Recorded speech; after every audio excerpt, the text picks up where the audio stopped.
We need to get something straight. Evolution by natural selection is a theory.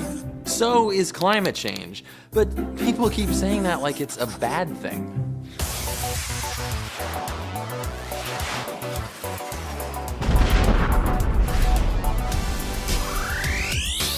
I get it. I understand your frustration. We're all searching for ultimate #truth, and complex, challenging ideas don't always fit nice and neatly in our brains.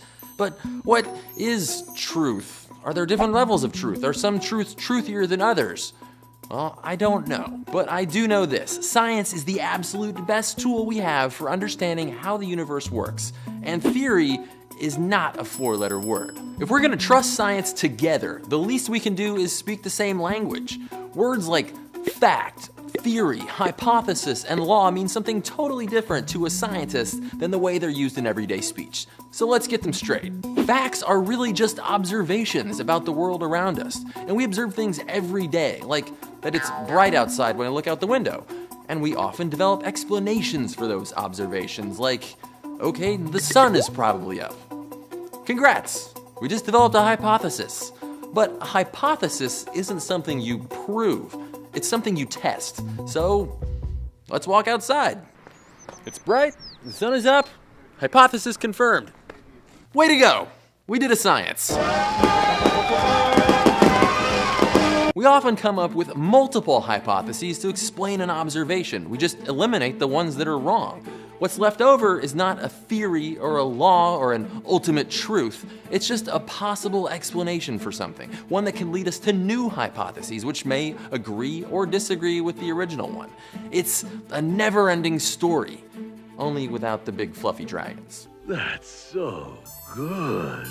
When enough hypotheses have gotten the old scientific check mark, we can pile these all up and turn them into something greater, a theory. A theory is the way we know something works, based on the evidence we've collected and all the hypotheses that we've successfully put to the test. The best thing about a theory is that we can use it to make predictions, and not just about the way things are, but how they will be. You may have heard someone say something like, I have a theory about why cats purr. I think it's because they're actually tiny robots, and those are their gears. Well, that's not a theory. That's actually a hypothesis. It's something that could be tested, but don't try this at home. This cycle, taking facts and observations, thinking up possible explanations, testing those explanations, and then making predictions based upon them, that's what this whole science thing is about. Being a theory isn't a bad thing. It means that idea got the gold star, the blue ribbon, a big shiny trophy that says, countless experiments have shown that I'm sufficient to explain all the observations that I encompass. Now, to see if you got this down, let's look at some examples. Fact, people get sick. I think we can all accept that. Hypothesis, people get sick because something gets in their body and starts doing bad things. Test each hypothesis, throw out the bad ones, and we're left with a framework that lets us understand why we get sick and make predictions. The germ theory of disease. Okay, let's try another.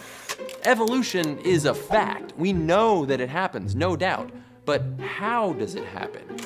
Evolution by natural selection is a theory. We've come up with thousands and thousands of hypotheses about it, tested them, thrown out the bad ones, and we developed a pretty darn good framework for predicting how living things change over time. So yeah, it's a theory. Stop saying it like a bad thing. Calling it a theory means it's passed the toughest tests that we can throw at it. And evolution has been tested maybe more than any other theory we know of.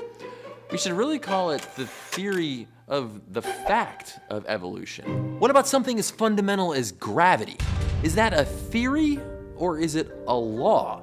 In science, a law is a detailed description, usually using math, of how something happens, like the movement of gas molecules related to temperature, or how mass and energy are always conserved.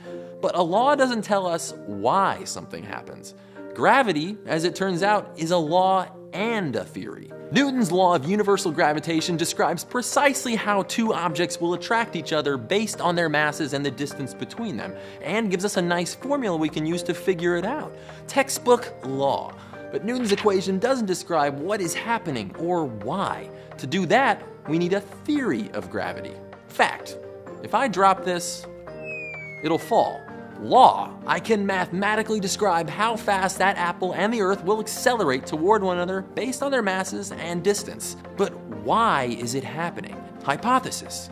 There's a force pulling on the apple, or maybe there's something about the universe and the way it's structured that makes massive things fall toward one another. Or maybe the apple is like magnetically attracted to Earth or something. Eliminate the bad ones and we're left with a theory. And thanks to Einstein, we've got a theory of gravity called general relativity. But once scientists stumbled upon quantum mechanics, they began to realize that Einstein's relativity didn't account for what was happening on the very smallest gravitational scales in the universe. General relativity is still great at describing the universe at the scale that we interact with it. But even the theory of gravity is incomplete. Does that mean we throw it out because it can't explain everything? No, I mean, if you get a flat tire on your car, do you get a new car? If you change the tire, is your car a different car all of a sudden? All of these fit together to make the scientific machine. We're constantly adding and taking away parts, but it keeps on running just fine. It just means we've got more work to do to make Einstein's theory even more right. Science is never done. It's always changing, and this bothers some people. How can we trust it? How can something be strong and robust if it could be different tomorrow? The goal of science is to devise frameworks that describe how things work, to truly understand why things are the way they are right now, so that we can know how things will be in the future. And if we can learn to trust science in all of its fuzziness and incompleteness, I predict that future is going to be very bright. I like that theory. Stay curious.